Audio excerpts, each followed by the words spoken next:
to another episode of Communio Sanctorum, History of the Christian Church. It's the beginning of December. It's chilly here in California, and so I've got my flannel on. I know for some of you, you're thinking, chilly in California? Yeah, you have no idea. And for us here, it is chilly. And so time to break out the flannel. Hey, what comes to mind when you hear the word liturgy? It brings up various associations for different people.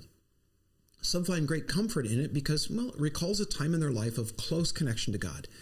Others think of empty rituals that obscure rather than bring closer a sense of the sacred. The following is by no means meant as a comprehensive review of Christian liturgy. Far from it. That could take us many hours. And this is really just a thumbnail sketch of the genesis of some of the liturgical traditions of the Church. Using a very broad brush, liturgy refers to the order and parts of a service held in a church. The most non-denominational evangelical churches, like the one that I'm a part of, don't call our order of service on a Sunday morning a liturgy. That is, in fact, what it is. Technically, liturgy simply means service, as in a church service. But it's come to refer to all the various parts of a church service. It includes the order that the various events occur, how they're conducted, what scripts might be recited, what music is used, which rituals are performed, even what physical objects are employed, things like special clothes, furniture, and implements. Even within the same local congregation, there may be different liturgies for different events and seasons of the year. For the sake of convenience, churches are put in two broad categories, liturgical and non-liturgical. Liturgical churches are often called high church, meaning they have a set tradition for the order of the service that includes special vestments for priests and officiants. It follows a pattern for services that's been conducted the same way for often many years. Certain portions of the Bible are read, then a reading from another treasured tome of that denomination, while people sit, stand, and kneel at designated times as the clergy follows a set route through the sanctuary. In a non-liturgical church, while they may follow a regular order of service, there's little of the formalism and ritual that's used in a high church service. In many liturgical churches, the message that a pastor or a priest shares is spelled out by the denominational hierarchy in a manual that is sent out manually. In a non-liturgical church, the pastor is typically free to pick what he wants to speak on. The great liturgies arose in the 4th to the 6th centuries and then were codified in the 6th and 7th. They were much more elaborate than the order of services that have been practiced in the churches of the 2nd and 3rd centuries. Several factors led to the creation of liturgies. First, there was a tendency to settle on a standard way to say things when it comes to the beliefs and practices of a group. When someone states something well or does something in an impressive way, it tends to get repeated. Second, bishops and elders tended to take what they had learned in one place and they transplanted it wherever they went. Third, a written liturgy made the services simply more orderly. Fourth, the desires to hold on to what was thought to be passed down by the apostles became a priority, and that worked against desire for change and innovation. Fifth, a devotion to orthodoxy combined with a concern about heresy tended to sanctify what was old and opposed innovation. Changes in a liturgy often sparked controversy. The main liturgies that emerged during the 5th and 6th centuries bear similarities in structure and theme, even in wording, while also having some distinct features. The main liturgical traditions can be listed as, in the East, the Alexandrian, or sometimes called the Egyptian liturgies.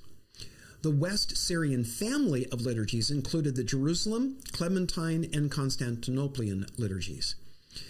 The East Syrian family includes the liturgies that were used in the Nestorian churches of the East. And then in the West, meaning in Western Europe, the principal liturgical families were Roman, Gallican, Ambrosian, Celtic, and what's called Mozarabic, meaning the traditions of the church in the Iberian Peninsula. As we saw in the episode on Pope Gregory the Great, in the 7th century, he embellished the liturgy and ritual that was practiced in the Western Church. Elaborate rituals were already a long-time tradition in the Eastern Church, influenced as it was by the court of Constantinople. If Augustine can be credited with laying down the theological base for the medieval church, Pope Gregory can be credited with its liturgical foundation. But Gregory didn't invent things out of a vacuum. There was already extensive liturgical fodder for him to draw from. And this now brings us to the 4th century document called the Pilgrimage of Etheria. Sometimes it's referred to as the Travels of Egeria. We're not sure who she was, but we can narrow it down to either a nun or a well-to-do woman of self-sufficient means from northern Spain. She toured the Middle East at the end of the 4th century, and then wrote a long letter to some women that she called her sisters and friends, chronicling her 3-year adventure. While the beginning and end of the letter are missing, the main body gives a detailed account of her trip made from her extensive notes. The first part describes her journey from Egypt to Sinai, ending at Constantinople. She visited Edessa and traveled extensively in Palestine. The second and much longer section is a detailed account of the services and observances of the church in Jerusalem, centered on the services of the Church of the Holy Sepulchre. Now, what's remarkable in reading her account is the tremendous sense of freedom and safety that Egeria seems to have had as she traveled over long distances in very hostile environs. She was accompanied for a time by soldiers, and no doubt these provided a measure of security, but that she felt safe even with them is remarkable and speaks to the impact the faith had on the morality of the ancient world. Remarkable as well was the large number of Christian communes, monks, and bishops that she met on her travels. Every place mentioned in the Bible already had a shrine or a church. As she visited each, using her Bible as her guide, she was shown dozens of places where this or that biblical event was supposed to have occurred. Now, I've been to the Holy Land many times, and I know the sites that claim to be the place where this or that Bible story unfolded. Most of the sites are at best just a guess. What I found fascinating about Egeria's account is that already by the end of the 4th century, most of these sites already were boasting to be the very place. And I have to wonder if the obligatory gift shop was also hawking wares at each location.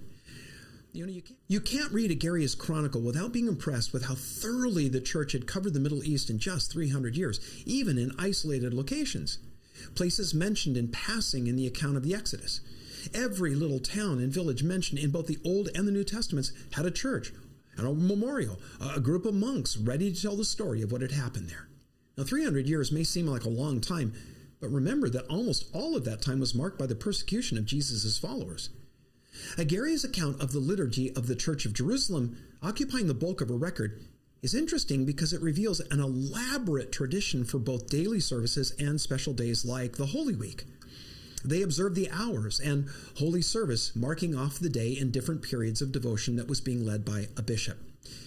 Now, accepted history tells us that the idea of a liturgical year was only just beginning in Egeria's time, but her description of the practices of the Jerusalem church community makes clear that many aspects of the liturgical year were already well along and had been for some time.